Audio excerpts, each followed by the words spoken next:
প্রত্যেক পিতামাতাই চায় তার সন্তান ভালো করুক, আমরাও তার ব্যতিক্রম নই। হ্যাঁ, ছেলে ভালো করেছে, অবশ্যই আমরা খুশি। মহান সৃষ্টিকর্তার অশেষ কৃপা, ওর স্কুলের শিক্ষকবৃন্দের দোয়া আশীর্বাদ, আমাদের আপনাদের সকলের দোয়া আশীর্বাদে ওই ফলাফল করেছে। হ্যাঁ, যেহেতু এই রেজাল্টটা শুধু আমাদের জন্য নয়, আমরা মনে করি এটা নাসিরাবাদ বয়েজ স্কুলের জন্য, সর্বোপরি বাংলাদেশের জন্য, সবার জন্য একটা গৌরবের বিষয়। আমরা খুশি। এটা আমরা জানি না, আমরা কিন্তু অন্যান্য গতানুগতিক কোনো সিস্টেমে শুরু থেকেই আমরা হাঁটি নাই। আমরা শুরু থেকেই চেষ্টা করেছি বেসটা যাতে আমরা আমরা নিজেরাই তৈরি করে দিতে পারি।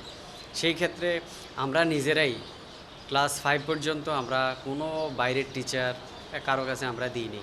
হ্যাঁ, ওর মা, আমি যতটুকু সময় দিতে পেরেছি আমরাই ওকে তৈরি করে নিয়ে এসেছিলাম। ক্লাস 5-এর পরে যখন সে নাসিরাবাদ গভর্নমেন্ট স্কুলে আসলো, আসার পরে এরপরে আমরা আস্তে আস্তে বিভিন্ন টিচারদেরকে ওকে এনগেজ করানো শুরু করি। সেই ক্ষেত্রে শুরুতে বেজ যেটা, সেই ক্ষেত্রে আমি বলবো এখানে যেই কৃতিত্ব, সেই কৃতিত্বের অধিকাংশই ওর মায়ের প্রাপ্য। কারণ হলো আমরা সারাদিন চাকরিতে থাকি, বাচ্চাকে সময় দেওয়ার খুব একটা সময় থাকে না। হয়তো সন্ধ্যার পরে আসলাম, হয়তো প্রতিদিন সময় দিতেও পারিনি, দেখা যায় যে মাঝে মধ্যে 2-1 ঘন্টা সময় দিয়েছি। সেক্ষেত্রে পুরো কৃতিত্বটাই আমি ওর মাকেই দিব। আরেকটা যেটা, ওর হ্যান্ড রাইটিংয়ের যে ইস্যুটা, ওর মায়ের হ্যান্ড রাইটিং অনেক সুন্দর। হ্যাঁ, আর এই ছোটোবেলা থেকে তার এই হ্যান্ড রাইটিংয়ের এই হাতে খড়িটা ওর মা থেকেই পায়। আমার নিজের হ্যান্ড রাইটিং সুন্দর না।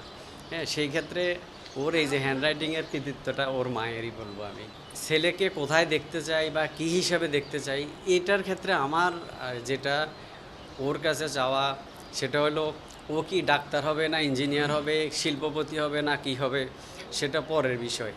শুরুতেই ওর কাছে চাওয়া হলো ওকে একজন মানুষ হইতে হবে।